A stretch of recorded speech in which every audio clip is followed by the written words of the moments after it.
I never thought 10 years of loyalty could be erased with a satisfied grin and 23 words. But that's exactly what happened last Tuesday, when my department head called me into his corner office, the same office where I'd received 3 Employee of the Month awards.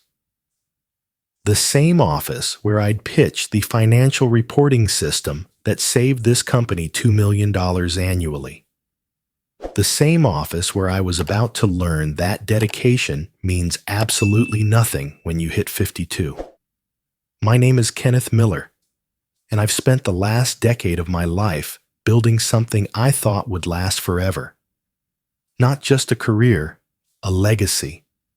Every late night, every missed family dinner, every weekend spent debugging code while my wife Sandra reminded me that our son barely knew what I looked like anymore. "Kenneth," she'd say, watching me pack my laptop at 7 a.m. on a Saturday, "Jacob's game starts in an hour. He keeps asking if you're coming," and I'd kiss her forehead, promise to make the next one, because this project was critical. This system was going to revolutionize how we handled financial data. This was my contribution to something bigger than myself. The irony wasn't lost on me that the very system I'd created, the one that automated 70% of our department's workload, had made me expendable. But I'm getting ahead of myself. Let me tell you about the Kenneth Miller who walked into that building every morning at 6:30 sharp, who knew every employee's birthday, who'd personally trained half the financial analysis team. The Kenneth Miller who thought loyalty was a two-way street. 10 years ago, I was 32 and hungry, fresh out of my MBA, carrying student loan debt that kept me awake at night, desperate to prove that a kid from Ohio could make it in corporate America. When Harrison Financial offered me a senior analyst position, I didn't just take the job, I married it. 60-hour weeks felt normal. 80-hour weeks during quarter close felt necessary.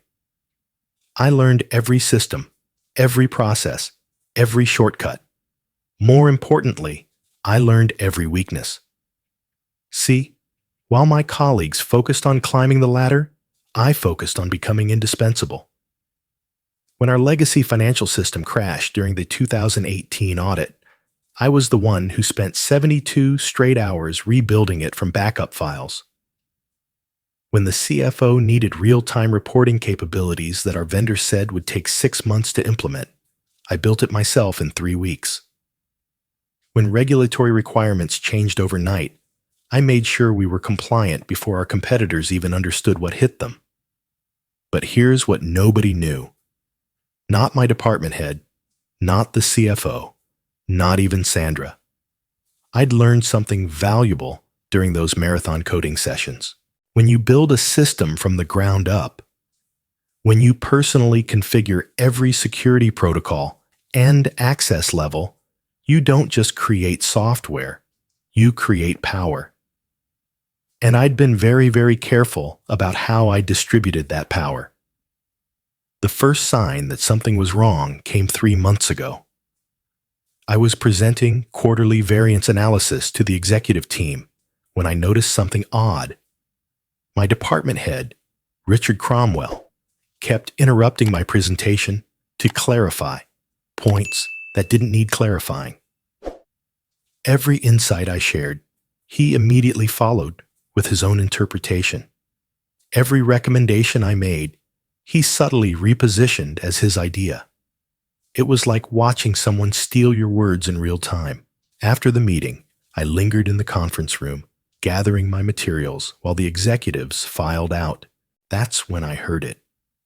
Cromwell's voice carrying from the hallway. "Kenneth's great with the technical stuff, but he lacks the strategic vision we need for the next phase of growth."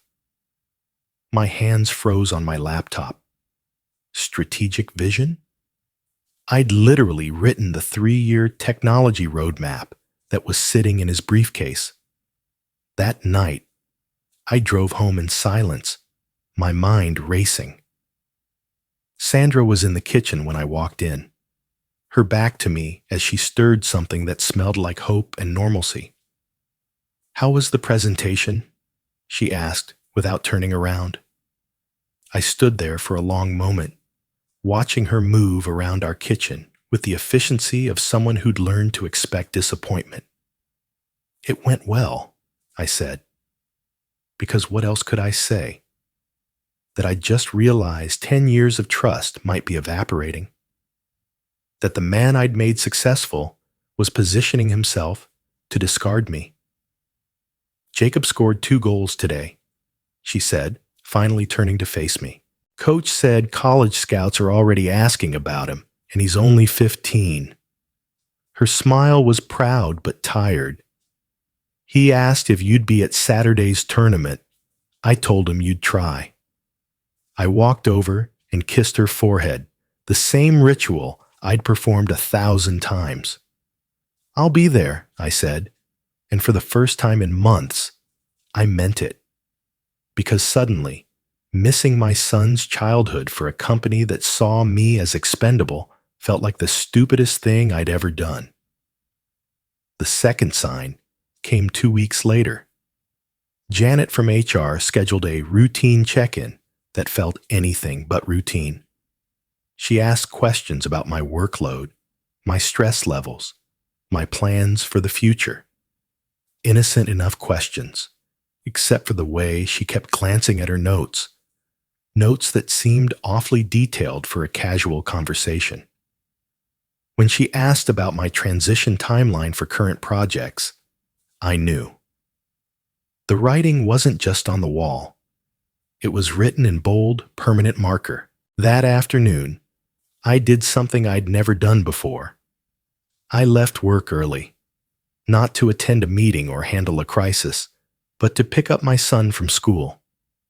The look on Jacob's face when he saw me waiting by the pickup lane, pure, unfiltered joy, made me realize how much I'd been missing.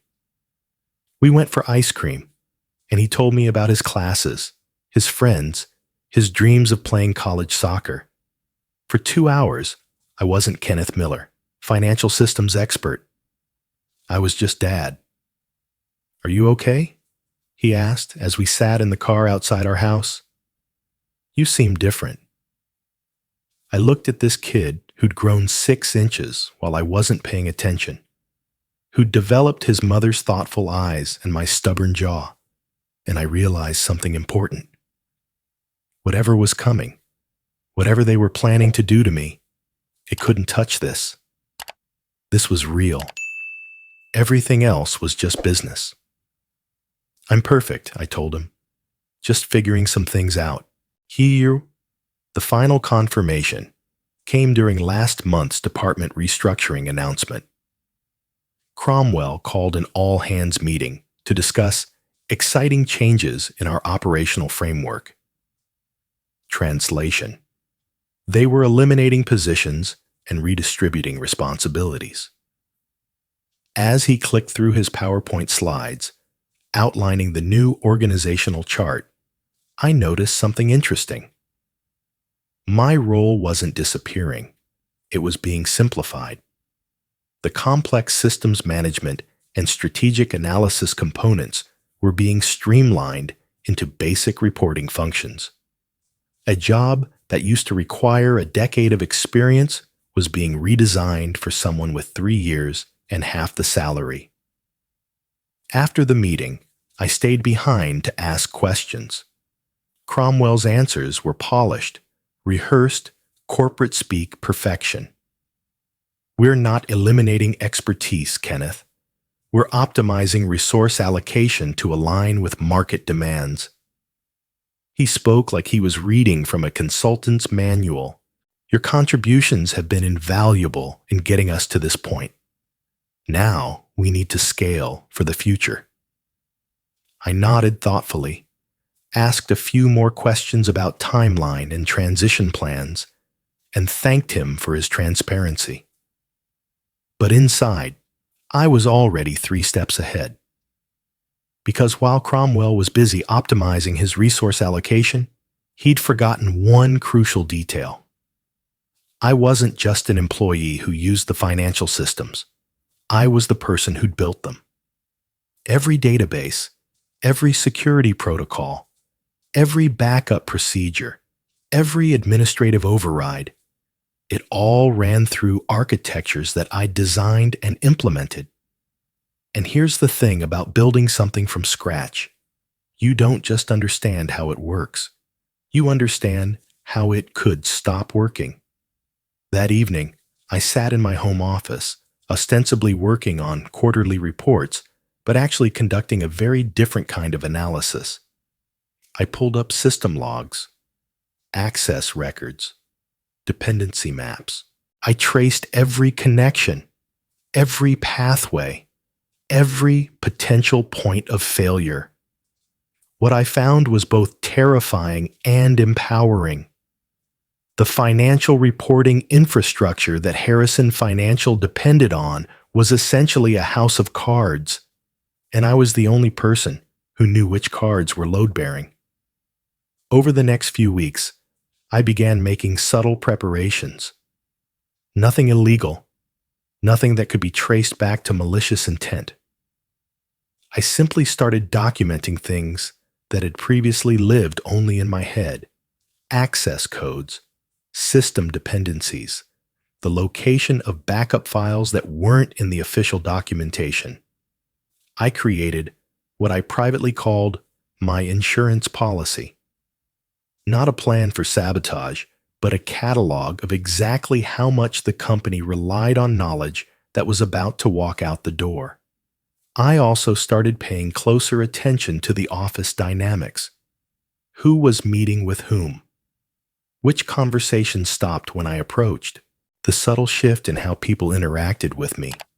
Not hostile, just careful. Like they knew something I wasn't supposed to know yet. The most telling moment came 3 weeks ago. I was working late, as usual, when I heard voices from Cromwell's office. The door was closed, but sound carries in those corporate hallways, especially at 9 p.m. when the building is mostly empty.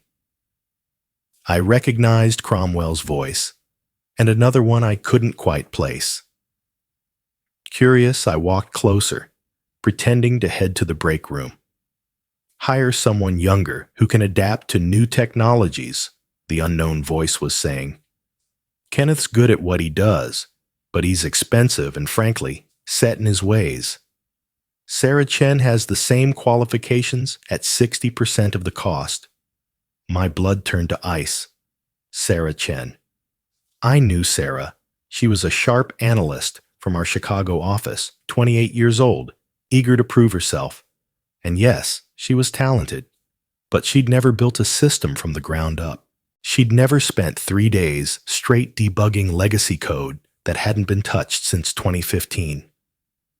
She'd never had to explain to auditors why our compliance reports looked different from everyone else's, or walk a panicked CFO through emergency procedures during a server crash at 2 a.m. What about the transition? Cromwell asked. Kenneth knows those systems better than anyone. He'll train her during his notice period, the other voice replied dismissively. How complicated can it be? It's just financial reporting. Just financial reporting. I actually laughed, right there in the hallway, before catching myself. These people had no idea what they were dismantling. It was like watching someone try to perform brain surgery with a butter knife because they'd watched a medical drama on TV.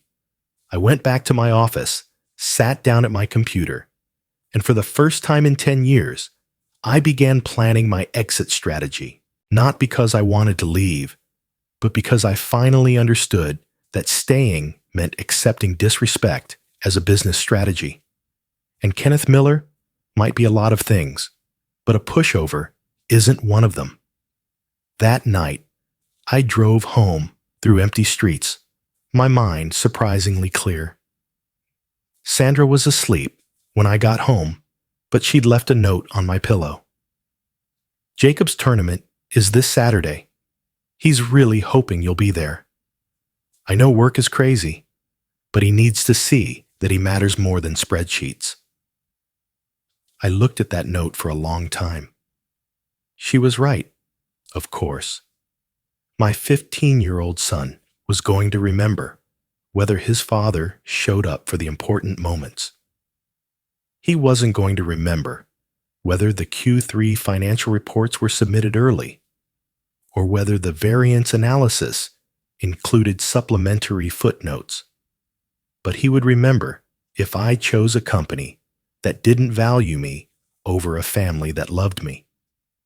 The next morning, I walked into Harrison Financial with a different energy. I smiled at the security guard, chatted with the elevator operator, stopped by Janet's desk to ask about her daughter's wedding. I was the same Kenneth Miller I'd always been, except now I was operating with complete clarity about what really mattered. And 3 days later, when Cromwell called me into his office with that satisfied grin, when he delivered those 23 words that were supposed to shatter my world, I was ready. Not just professionally, emotionally, strategically, completely ready. Kenneth, we're bringing in someone younger for your role. After 10 years, time to move on. I nodded calmly, maintaining eye contact, my voice steady and professional. I appreciate the notice. Inside, I was thinking about Jacob's tournament on Saturday, about Sandra's relieved smile when I told her I'd finally be prioritizing family over corporate politics. But mostly, I was thinking about the board meeting scheduled for next Thursday, the one where they'd present Q3 financial results, the same results that would be generated by systems that Sarah Chen had never seen before, using processes that existed only in my head, with backup procedures that weren't documented anywhere except in files that would mysteriously become inaccessible the moment my employment terminated. They thought they were dismissing an expensive employee. What they were actually doing was removing the keystone from an arch they didn't realize I'd been holding up for 10 years. Cromwell was still talking, something about transition timelines and knowledge transfer. But I wasn't really listening anymore, because I was thinking about that satisfied grin, about how confident he looked delivering news that he thought would devastate me, about how he had no idea that the next board meeting was going to be very, very special indeed. "Is there anything else?" I asked politely. "No, that covers everything. Your last day will be Friday. Sarah starts Monday." "Perfect," I said, standing up and extending my hand. "It's been a pleasure working with you, Richard." He shook my hand, still wearing that grin, completely oblivious to the fact that he just lit a very slow-burning fuse. As I walked back to my office, I could hear him already on the phone, probably with HR, probably feeling very pleased with himself for handling an unpleasant situation so professionally. If only he knew what was coming. The morning after my termination, I woke up at 5:30 a.m. out of pure habit. For a moment, lying in the pre-dawn darkness, I forgot that I didn't have anywhere to be. Then reality settled in, and with it, a strange sense of liberation. Sandra stirred beside me, her hand finding mine under the covers. "How are you feeling?" she whispered. "Free," I said, and meant it. I made coffee and sat in my home office, watching the sun rise through windows I'd never had time to appreciate before. At exactly 9 a.m., the moment Sarah Chen would be walking into what used to be my office, I opened my laptop and began the most satisfying work I'd done in years. See, when you build a financial system architecture, you don't just create databases and reporting tools. You create dependencies. Invisible threads connecting every process, every automated function, every backup protocol. And when you're the only person who understands those connections, you hold something more valuable than any individual password or access code. You hold the knowledge of how everything fits together. I'd spent 10 years weaving those threads. Now it was time to see what happened when I stopped holding them in place. The first sign of trouble came at 10:47 a.m. My personal phone, the one that wasn't supposed to ring anymore, buzzed with a call from an unknown number. I let it go to voicemail. The second call came 3 minutes later, then a third. Finally, I answered. "Kenneth? Thank God. It's Marcus from IT." Marcus Rodriguez had been my go-to systems administrator for 6 years. Good kid, smart, but he'd always relied on me for the big picture stuff. "Listen, we're having some weird issues with the financial reporting systems. Sarah's here, and she's trying to run the monthly variance reports, but nothing's working right." I took a sip of my coffee, which was still hot because I had nowhere else to be. "What kind of issues, Marcus?" "The automated reconciliation processes aren't triggering. The data validation checks are failing. And the backup sync. Man, it's like the whole system is rejecting her user profile. She has all the same permissions you did, but nothing's responding." "That's strange," I said, injecting just the right amount of concern into my voice. "Have you tried restarting the primary database service?" "First thing we did. No change. Look, I know you're not supposed to be helping us anymore, but Sarah's pretty stressed out. Cromwell's breathing down her neck about getting the quarterly projections ready for the board meeting, and she can't even access the historical data she needs." I made a thoughtful sound. "You know, Marcus, these systems can be temperamental. Sometimes they need what I used to call the human touch. Little workarounds that aren't in the official documentation. Without someone who really understands the underlying architecture. Could you maybe walk her through some of those workarounds? I mean, just this once? As a favor?" I was quiet for a long moment, letting him hear the weight of what he was asking. "Marcus, I'd love to help, but I'm not an employee anymore. There are liability issues, confidentiality concerns. If something went wrong while I was providing unofficial support." "Right. Yeah, I get it. It's just, this is bad, Kenneth. Really bad." After I hung up, I sat back in my chair and allowed myself a small smile. Phase 1 was proceeding exactly as anticipated. The rest of the morning brought a steady stream of increasingly desperate communications. Text messages from former colleagues asking for quick questions about system configurations. Emails forwarded to my personal account from people who needed to understand why certain reports were generating error codes. Even a LinkedIn message from someone in accounting who wanted to know where to find backup files for the 2019 audit trail. At 1:15 p.m., my phone rang again. This time, it was a number I recognized, Richard Cromwell's direct line. "Kenneth," he said, his voice tight with barely controlled frustration. "We need to talk." "Hello, Richard. How's your day going?"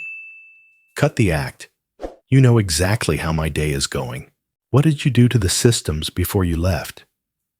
I allowed genuine surprise to color my voice. "I'm sorry. I don't understand what you're asking." "The financial reporting infrastructure is completely non-functional. Sarah can't access critical databases. The automated processes aren't running. And we have a board presentation in 3 days that requires data we apparently can't extract from our own systems." "That sounds frustrating," I said. "Have you contacted our IT vendor? They should be able to help with technical issues." We called them first. They said the problem isn't with their software. It's with custom configurations and proprietary integrations that aren't covered under the standard support contract. Configurations that you apparently never documented properly. Now, this was interesting. I'd actually documented everything meticulously. The problem was that my documentation assumed a certain level of institutional knowledge that walked out the door with me. It was like having a recipe that called for the usual amount of each ingredient. Richard, I documented every system I built according to company standards. If there are gaps in the knowledge transfer, perhaps the transition timeline was too aggressive. These are complex systems that took years to develop. Silence on the other end. Then, what would it take to get you to come in and fix this? I'm afraid that's not possible. As of yesterday, I'm no longer authorized to access Harrison Financial Systems or facilities. Insurance liability, you understand. We could bring you back as a consultant, temporarily. I pretended to consider this. That's an interesting thought. What kind of consulting rate were you thinking? And would this be a short-term engagement or something more substantial while you rebuild your knowledge base? Another pause. We'd have to discuss terms. Of course, though I should mention that my consulting rate reflects the specialized nature of this work, and given the urgency of your situation, there would be an emergency service premium.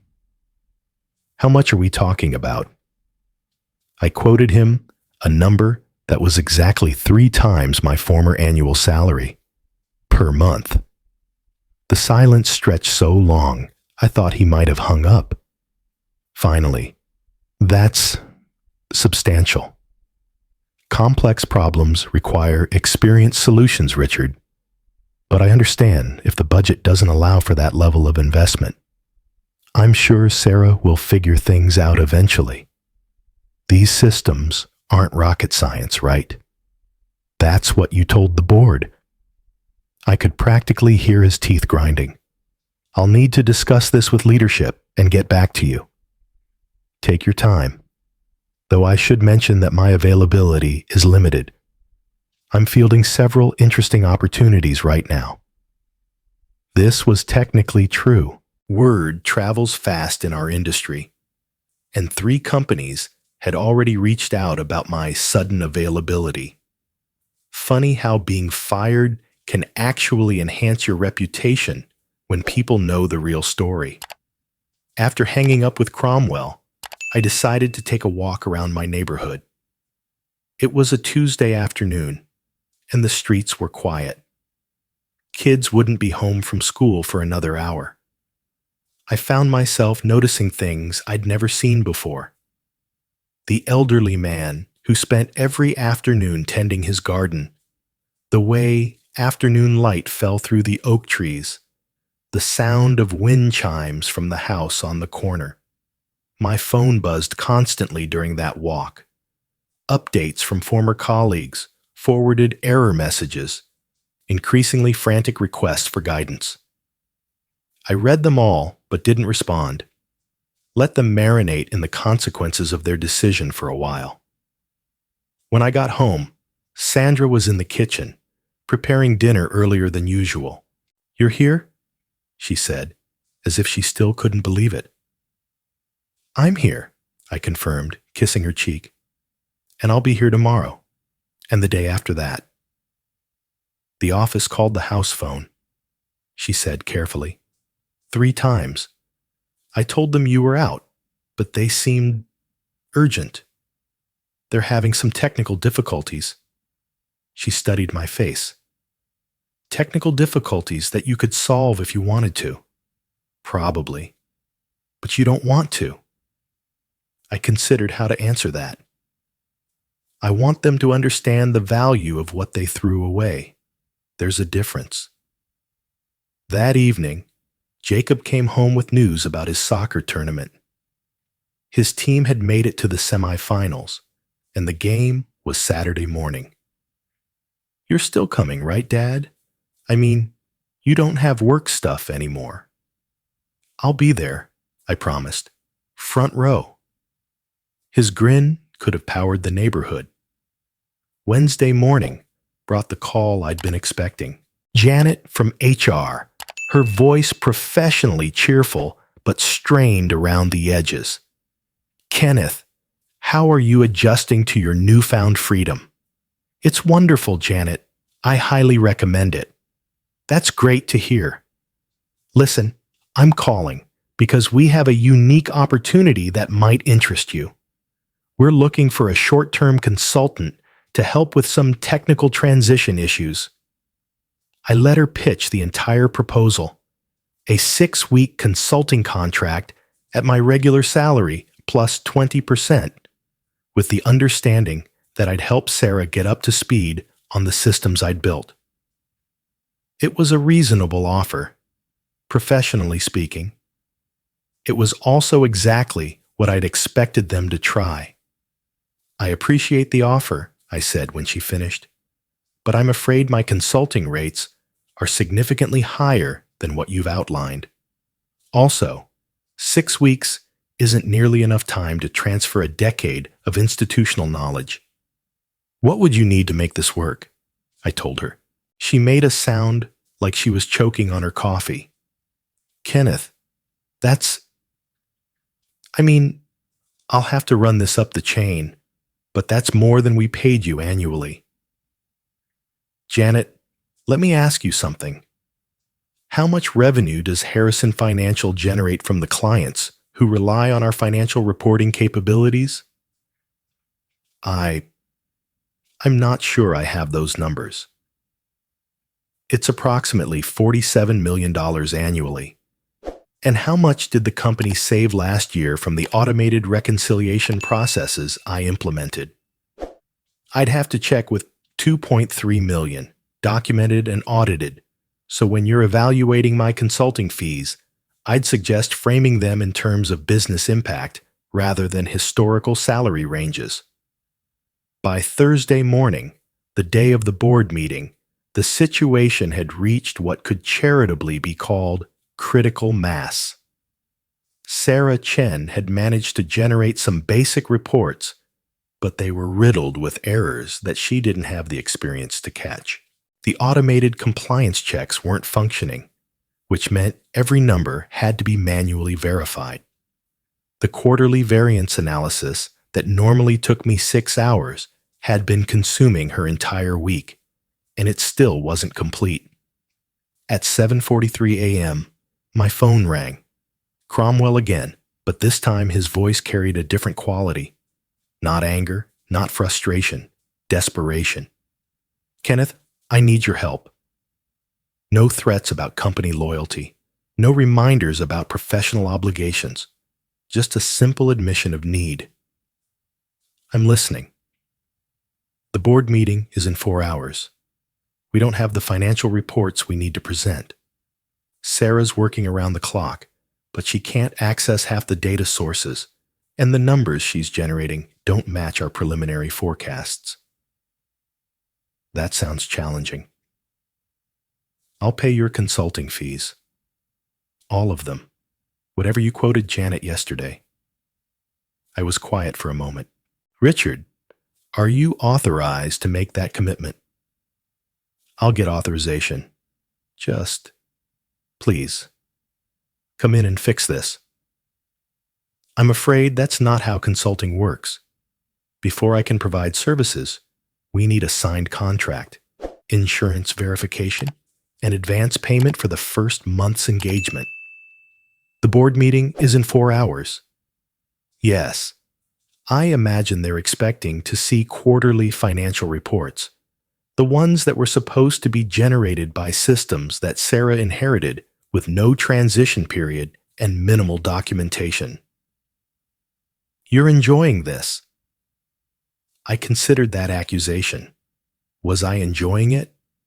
The petty satisfaction of watching people scramble to solve problems they'd created? Maybe a little. But mostly, I was just tired of being undervalued. Richard, I'm not enjoying seeing the company struggle, but I am appreciating the clarity about my professional worth. For 10 years, I was told I was just another resource to be optimized. Now you're discovering what optimization actually costs. At 9:30 a.m., 30 minutes before the board meeting was scheduled to begin, I received a PDF contract via email. The terms were exactly what I'd requested: emergency consulting rate, 6-month minimum engagement, and full authority to restructure the financial systems architecture as I saw fit. I signed it, scanned it back, and sent an invoice for the first month's payment. At 9:45 a.m., I walked back into Harrison Financial for the first time since my termination. The security guard looked confused, but waved me through when I showed him the consulting contract. The elevator ride to the 14th floor felt like traveling through time. The executive conference room was in chaos. Sarah Chen sat at one end of the table, laptop open, surrounded by printouts, and looking like she hadn't slept in 3 days. Cromwell paced behind her, jacket off, tie loosened, sweat visible on his forehead despite the aggressive air conditioning. 3 board members sat at the far end of the table, checking their phones and looking progressively more impatient. I knocked on the glass door and entered when Cromwell frantically waved me in. "Kenneth, thank God. How long do you need to get the reports ready?" I walked over to Sarah's laptop and glanced at her screen. Error messages, incomplete data sets, and reports that looked like they'd been assembled by someone who understood spreadsheets, but not the underlying business logic. "Sarah," I said gently, "you've been working with the training database. The production data is stored on a different server cluster." Her face went white.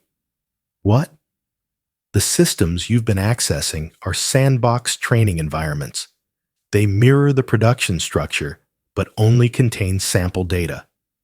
That's why nothing's matching your forecasts." Cromwell's face cycled through several colors. "Why wasn't this in the documentation?" It was. Page 47 of the System Architecture Overview. But understanding that document requires familiarity with our specific database topology. I sat down at Sarah's laptop and began typing. It took exactly 12 minutes to access the production environment, pull the correct data sets, and generate the quarterly reports that the board needed. The numbers were clean, properly formatted, and included all the supplementary analysis that executives expected. As I worked, I was aware of the room watching me. Sarah's mixture of relief and humiliation. Cromwell's barely contained rage at discovering how completely he'd misunderstood the situation. The board members' growing realization that they'd just witnessed a 10-year employee solve in 12 minutes what had consumed an entire week of desperate effort. When I finished, I turned the laptop screen toward the room. "Your quarterly financial reports, everything you need for the presentation." The chairman of the board, a silver-haired woman named Margaret Hartwell, leaned forward to study the screen. "These are remarkably comprehensive, much more detailed than what we typically receive. Kenneth built most of our financial reporting infrastructure," Cromwell said quietly. "He has institutional knowledge that's difficult to replicate." "I see." Margaret's eyes moved from the screen to me. "And you're no longer with the company?" "As of Tuesday, I'm an independent consultant." "At what rate?" I told her. She didn't flinch. "Richard," she said, still looking at me, "I think we need to discuss whether this consulting arrangement should be extended." That afternoon, I found myself in the surreal position of negotiating a consulting contract that would pay me more in 6 months than I'd earned in the previous 2 years.